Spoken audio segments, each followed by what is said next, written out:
It's my first night out with you. G. Halo semua, perkenalkan nama saya Kade Hernani Suciani. Saya dari jurusan Ilmu Pemerintahan NPM 205 602 113. Di sini saya akan menyimpulkan kesimpulan tentang materi PKKMB selama 4 hari.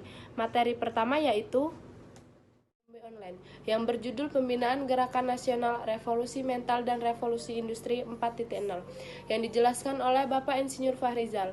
Revolusi mental ini dicetuskan oleh Insinyur Soekarno supaya negara Indonesia menjadi negara yang berdaulat dalam aspek politik dan mandiri dalam hal ekonomi.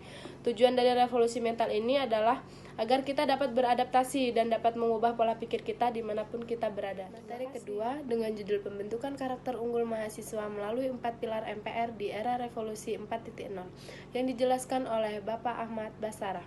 Pembentukan karakter ini dipengaruhi oleh faktor bawaan dan lingkungan. Di usia kita yang dianggap remaja inilah yang rentan dimasuki oleh nilai-nilai negatif maupun positif, yang diibaratkan seperti gelas kosong, jadi tergantung diisi oleh apa yang akan dimasukinya.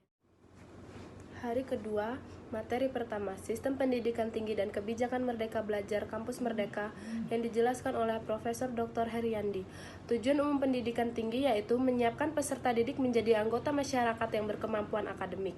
Dengan adanya pendidikan tinggi, maka dari itu Bapak Menteri memberikan kebijakan Merdeka Belajar Kampus Merdeka yang mempunyai 4 dasar hukum, yaitu pembukaan prodi baru, PTN Badan Hukum, sistem akreditasi, dan hak belajar 3 semester di luar prodi.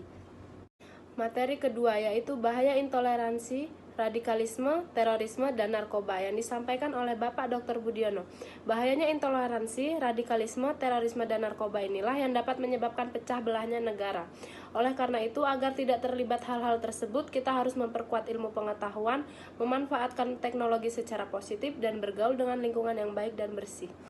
Materi ketiga, Norma dan Etika Kehidupan Mahasiswa di Kampus yang disampaikan oleh Bapak Profesor Sunarto. Setiap manusia diharuskan memiliki norma dan etika, apalagi mereka mahasiswa yang berpendidikan.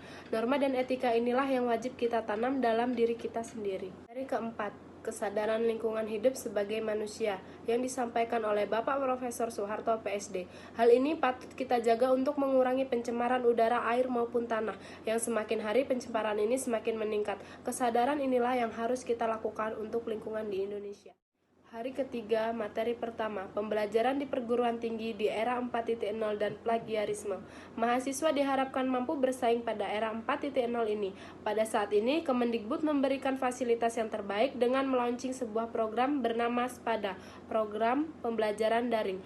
Plagiarisme atau meniru, hal ini bukan hanya sekedar haram tetapi juga kriminal, seperti contoh menggunakan hasil karya seseorang tanpa izinnya. Materi kedua yaitu Sistem Perkuliahan dan Pembimbing Akademik, Fasilitas, Fakultas, dan Kemahasiswaan. Sistem pendidikan terutama pada FISIP menggunakan sistem SKS. Kuliah ini harus mempunyai perencanaan yang rapi. Pembimbing akademik sama saja dengan wali kelas waktu SMA. Apabila ada mahasiswa yang terdapat masalah, maka PA lah yang akan menasehatinya dan lain-lain.